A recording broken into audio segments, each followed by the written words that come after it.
Okay guys, welcome to practical 2 where you are going to determine the dissociation constant or Ka of an unknown weak acid. I'm quickly going to go through the apparatus and equipment that we'll be using for this experiment. So here we have our 7 indicators. We have methyl yellow, methyl red, methyl orange, thymol blue, bromophenol blue, bromothiamol blue, and bromocresol green. On this side, we have a 0.1 molar solution of sodium hydroxide, is 0.1 molar solution of our hydrochloric acid, distilled water, our unknown weak acid, and as always, it's good to have a waste beaker. We also have our combo plates here. You can see that they have little wells in them. We'll be using one at a time.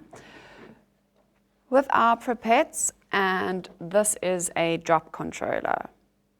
Okay, so for the first part of the experiment, we are going to use wells A1 to A7. So if you look on the combo plate, you'll see it's labeled A down to F on the side there. So in wells A1 to A7, we add 10 drops of our hydrochloric acid. So to make sure that we add it drop-wise, we're going to use a drop controller. Okay, so we take our hydrochloric acid. Okay, suck some of the hydrochloric acid up into the pipette. Then you fit the drop controller. And basically what happens is, as you tighten the drop controller, it's going to slightly put a force on the pipette, so you're going to be able to measure 1 drop at a time. Okay, so 10 drops of each of hydrochloric acid in wells A1 to A7.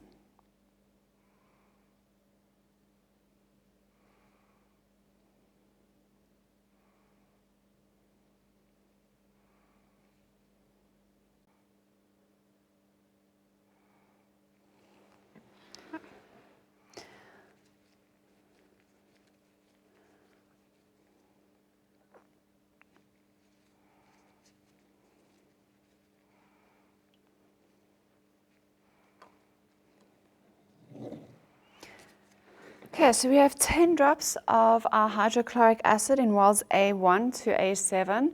So now we're going to add 2 drops of each indicator to each well. So we're going to start A1 on this side to A7 on this side. So I'll just turn around so that it makes more sense. We're going to start with methyl yellow, just 1 drop.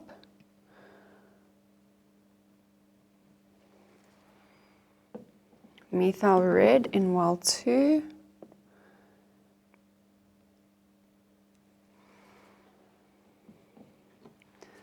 Methyl orange,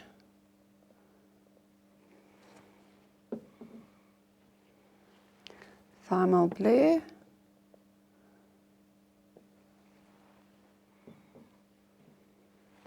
bromophenol blue,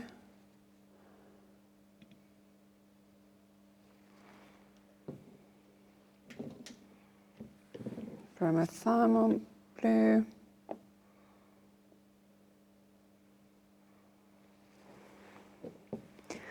and bromocresol green. Okay. So these are the colors of our indicators in acidic solution. So I'm going to repeat the same process in wells B1 to B7, but with our basic sodium hydroxide instead.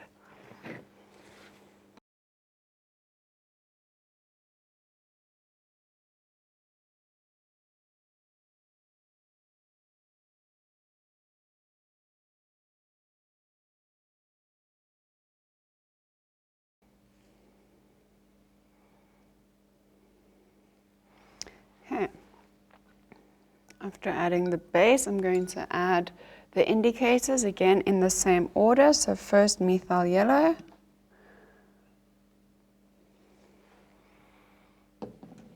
methyl red,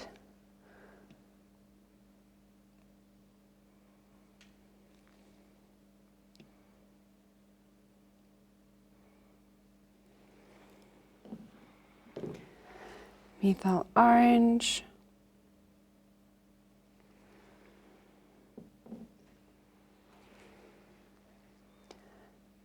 Thimal blue,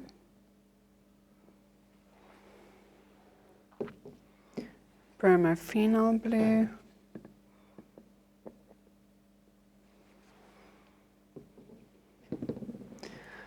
bromothiamyl blue, and bromocresol green.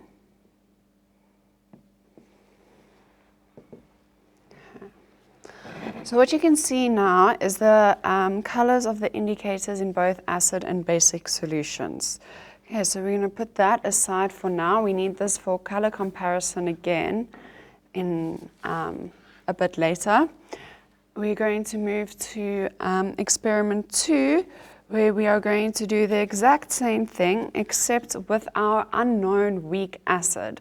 So we're going to add 10 drops of our unknown weak acid in wells A1 to A7, and then add a drop of each indicator as we did previously.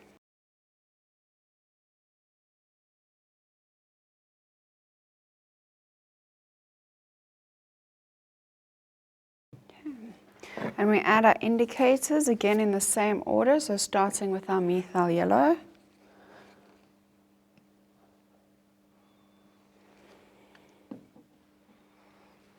methyl red,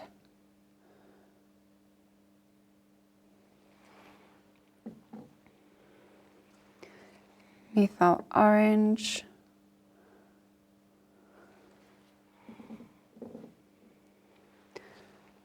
thimal blue,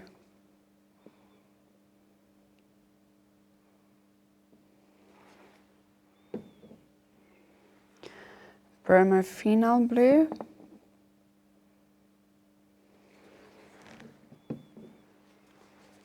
and bromothiamyl blue. Bromocresol green.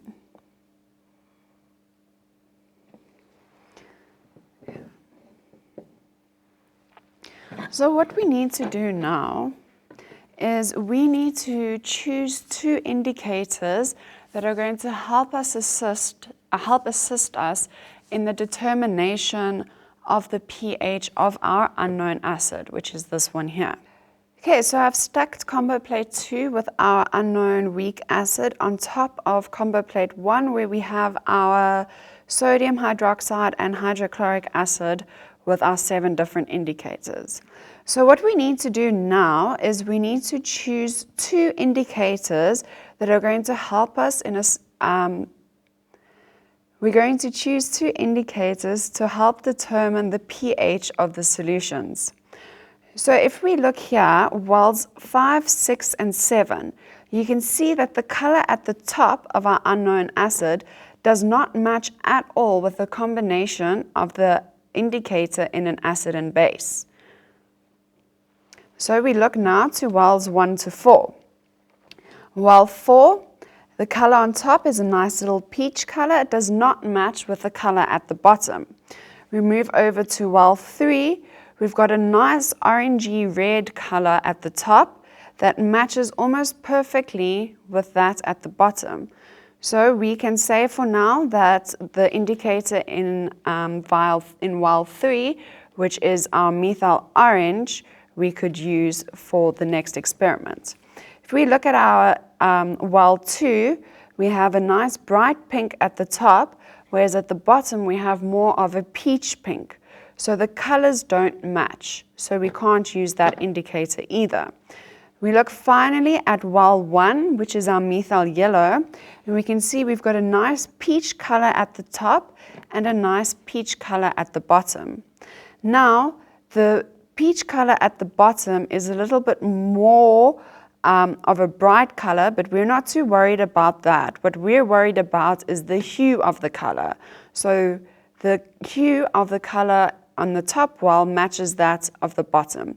So we can say that the indicators that we're going to use for experiment 3 are going to be from well A1, which is our methyl yellow, and well A3, which is our methyl orange. We're moving on to experiment 3, so we're going to make 2 sets of pH standards using our acid. Okay, so we first add 20 drops of our 0.1 molar acid into well 1. So I'm using the big well so this can be seen easier.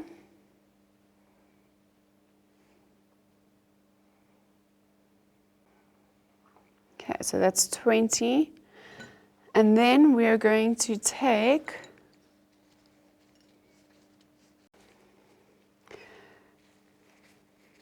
two drops from our first well and empty them into our second well.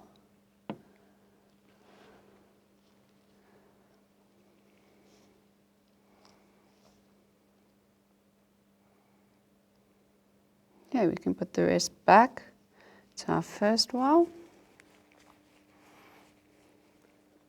So we've got 2 drops of our 0.1 molar HCl in here, and we're going to add 18 drops of water.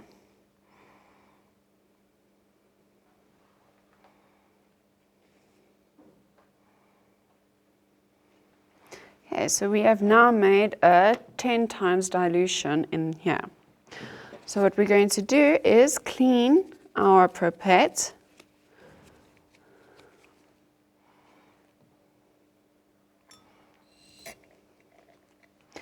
And now take 2 drops of our dilute solution in well A2 and transfer them to well 3.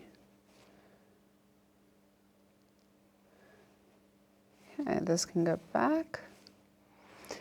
And we're going to top up with 18 drops of water. So now we've diluted this one 10 times. We rinse out our pipette.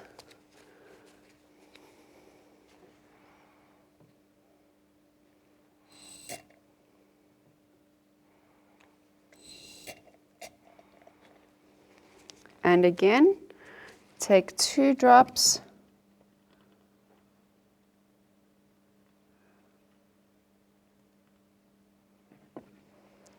and add it to the next well. And we add 18 drops of water.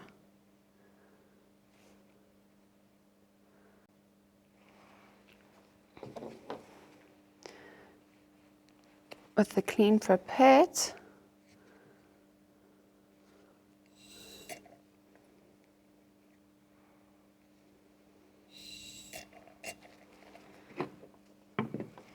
we're going to take 2 drops from this well and transfer them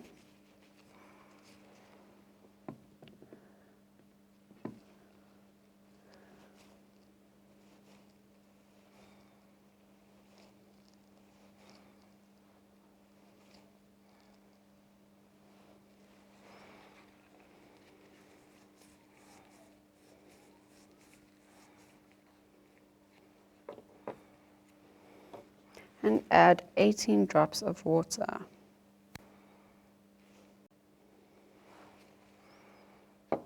Okay, so now we have made 5 pH standards, pH 1 to pH 5.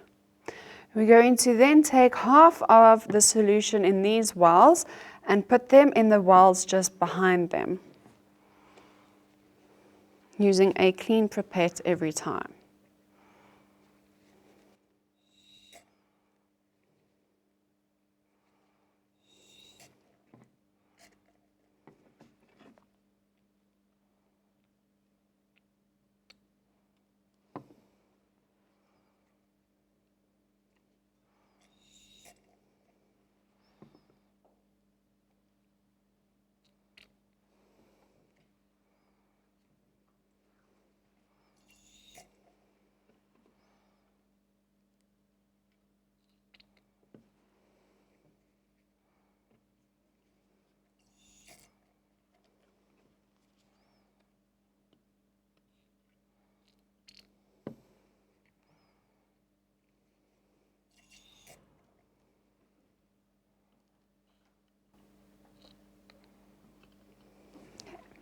So now we have about an equal amount of pH solutions 1 to 5 In our front row, we are going to add our first indicator, methyl yellow, and in our back row, we are going to add our second indicator, methyl orange, which we determined in experiment 2.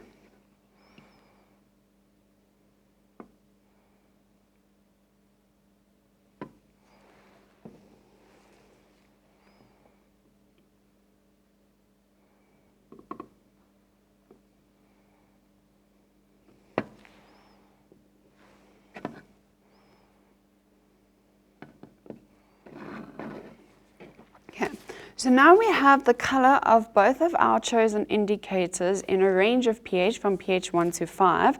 So what we're going to do is use combo plate number 2, have a look at the colors of our methyl yellow and methyl orange, so the weak acid in our 2 indicators, and we're going to compare those colors to our pH standards in order to estimate the pH of our weak acid. Okay, so in this combo plate over here, we have our weak acid with the 7 different indicators. Remember, we chose methyl yellow and methyl orange. In this combo plate here, we have our pH standards, pH 1 to pH 5 of methyl yellow and methyl orange. Now, in order to estimate your pH of your unknown acid, we're going to look where this color in while A1 matches best with these 5 over here. So if we move it over, we can see it's an orange, but it falls possibly between there and there. So we could say it's either pH 3 or pH 2.5 because it's between pH 2 and between pH 3. We do the same thing with our methyl orange, which is here, pH 1 to pH 5. And we bring the color over and we try and see where best this color here matches with our pH standards. And if we look carefully, it matches quite well with pH 2. Again, it could be somewhere between pH 2 and pH 3. So again, we can estimate a pH of 2.5.